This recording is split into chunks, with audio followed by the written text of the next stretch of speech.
Imagine you're walking down a busy street. You glance at a shop window, look away for just a second, and look back. Everything seems exactly the same, right?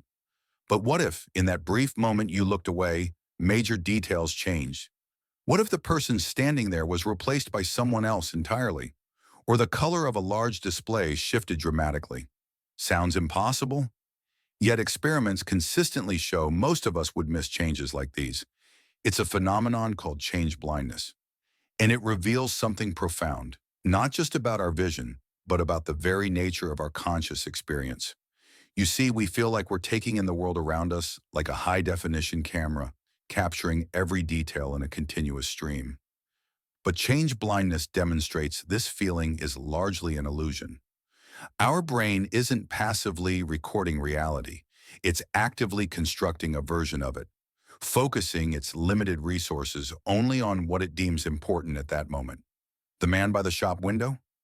Unless you were specifically paying attention to him, your brain might just register person standing there and fill in the details later, assuming the continuity.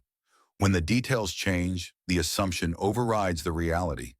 This isn't a flaw in our perception, it's a feature. It's incredibly efficient. Imagine the processing power needed to constantly track every single leaf on every tree, every brick and every wall. But it raises a fascinating question. If our conscious awareness isn't a complete picture of the world, then what is the reality we experience? This gap between the world out there and our internal selective experience of it has puzzled philosophers for centuries. Think about it. We are aware of the world, yes, but we are also aware of ourselves being aware. We experience colors, sounds, emotions, and thoughts. This subjective richness, this inner feeling of what it's like to be you, is the core of consciousness. But where does this subjective feeling come from, if not from a perfect mirroring of the external world? One compelling philosophical perspective suggests that consciousness isn't about accurately representing everything, but about creating a useful, simplified model of the world relevant to our goals and survival. Consider how you navigate a familiar room. You don't consciously note the exact position of every object each time. You rely on an internal model, a mental map built from past experience. This model allows you to move smoothly, anticipating where things are. It's incredibly effective, but it's not a perfect replica. It highlights what's usually important, the path, the furniture, and often glosses over minor details unless something unexpected draws your attention. Similarly, our perception of color isn't a direct reading of light wavelengths. It's the brain's interpretation, influenced by context, lighting, and even surrounding colors. The infamous dress illusion highlighted how differently our internal models can interpret the same sensory input.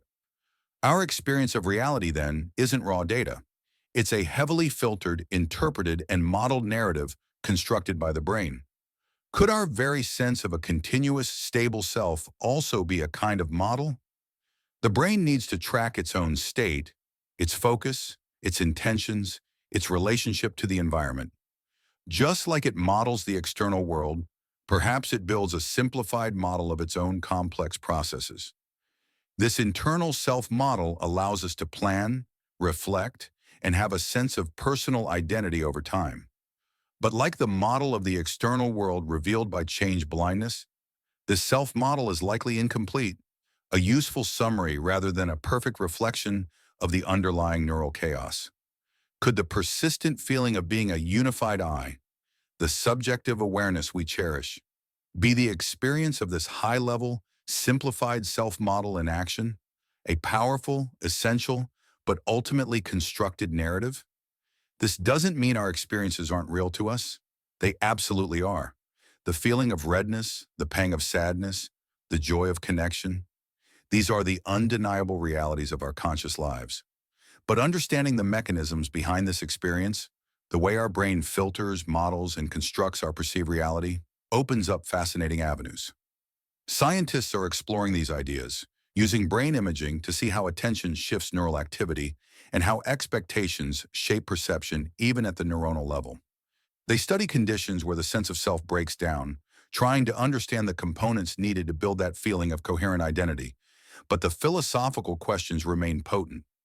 If our reality is a construct, What does that mean for objectivity? How do shared realities emerge? How can we become more aware of the filters shaping our own experience? Exploring phenomena like change blindness doesn't diminish the wonder of consciousness. If anything, it deepens it. It reveals our minds not as passive recorders, but as active, dynamic creators of the world we inhabit. It invites us to question our assumptions, to look closer at the seams of our own experience, and to appreciate the profound, ongoing paradox of being a conscious self in a vast, complex universe. So that crystal clear, high-definition reality you feel like you're experiencing moment to moment. As phenomena like change blindness reveal, it's perhaps the most convincing, useful illusion your brain ever creates. Our consciousness isn't a passive window onto the world, but an active construction site, building simplified, efficient models that help us navigate, survive, and feel like we have a grasp on things. The real mind bender isn't just that we miss obvious changes, it's questioning what this constructed reality means for objectivity, for shared experience, and even for our sense of a stable self. It challenges us to consider how much of what is actually what we make of it. What does this idea spark in you? Does knowing your perception is actively filtered and modeled change how you view your own experiences, your memories, or even disagreements with others? I genuinely want to hear your perspective. Drop your thoughts, insights, and questions in the comments below. Let's get a real conversation going. If this journey into the nature of perception and consciousness got your own neurons firing, show some love and hit that like button. It tells YouTube more people should wrestle with these ideas, and it's a huge help to the channel. And if you haven't already, make sure you subscribe to Conscious Paradox and ring that notification bell. We dive deep into these kinds of beautiful, baffling puzzles of the mind, existence, and awareness every week, and you won't want to miss what's next. Keep questioning the frame, not just the picture. Thanks for watching, keep thinking deeply, and I'll see you in the next paradox.